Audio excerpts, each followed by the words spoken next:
That morning, the tide was low as I waded through the shallow emerald sea surrounding our island, carefully gathering mussels that Dad would prepare for dinner. It wasn't as easy as you might think.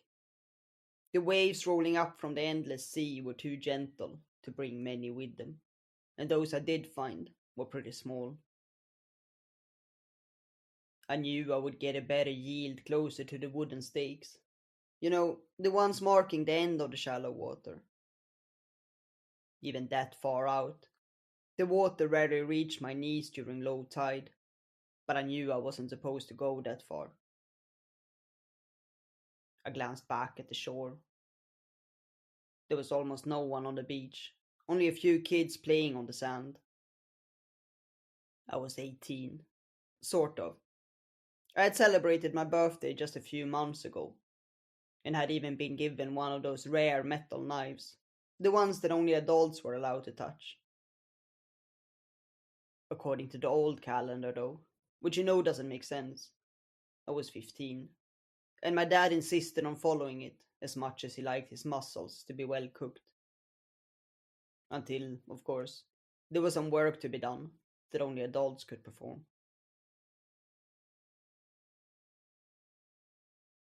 I cast one last glance at the shore before turning back and walking further into the sea. The water grew colder as I came closer to the stakes, but I barely noticed it.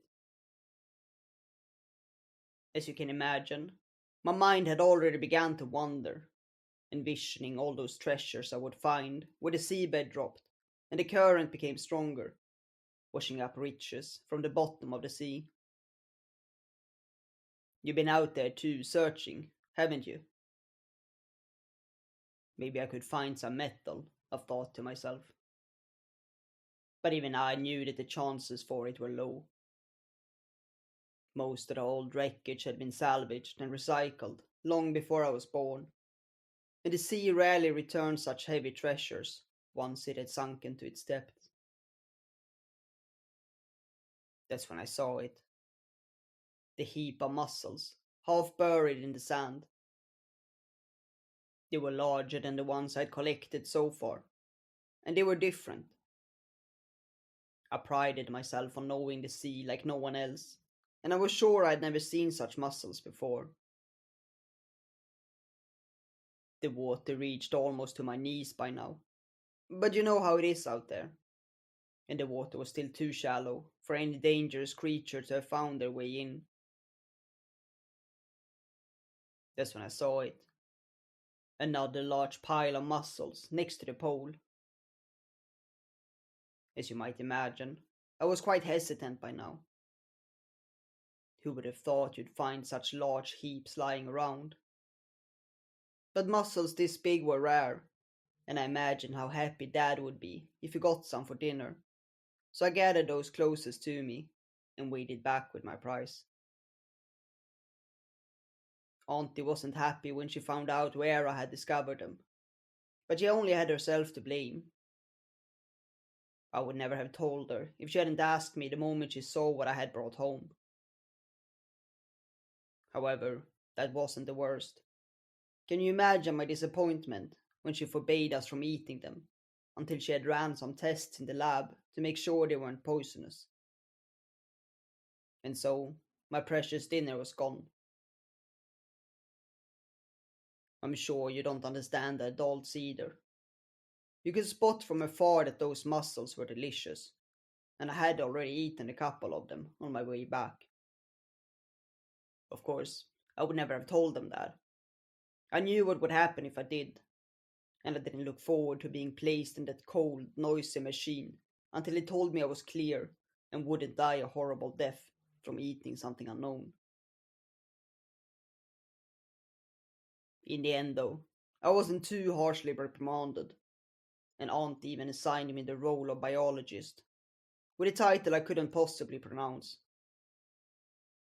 But being given such a role meant that I was finally an adult, despite what the old calendar told me. Unfortunately, it came with a price. I was forced to listen to another lecture from her on the importance of adapting to our current circumstances, followed by a lesson about the muscles I had found. To be honest, I barely listened. Anyone could have told you they were not the same as we usually eat. But in the end, I did become part of the research team, so I guess it was worth it. Now I could do what I wanted without being told off about it.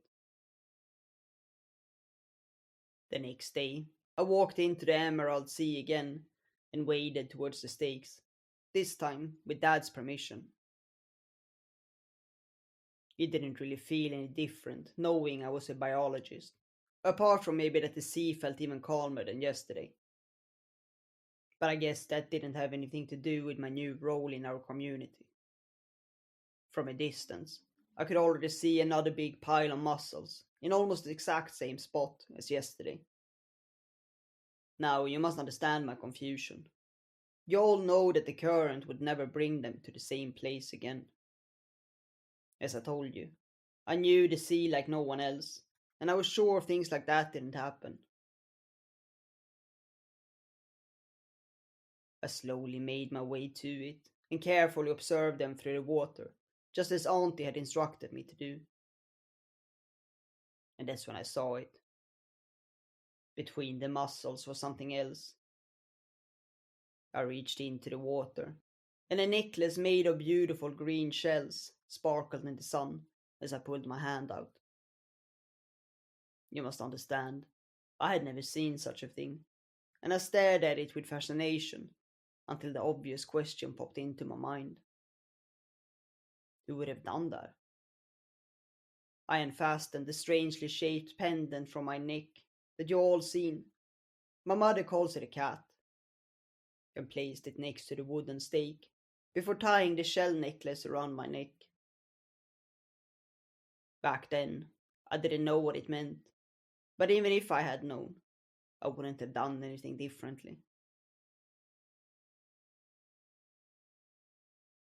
The hut fell quiet, and I dropped my hands to my lap, watching the audience.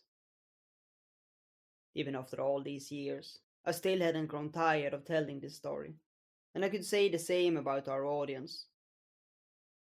They always came to see it, our people and the friends, even if they knew it by heart, still wanted to see it signed, rather than read the account of first contact, which I had already loaded into our database a long time ago.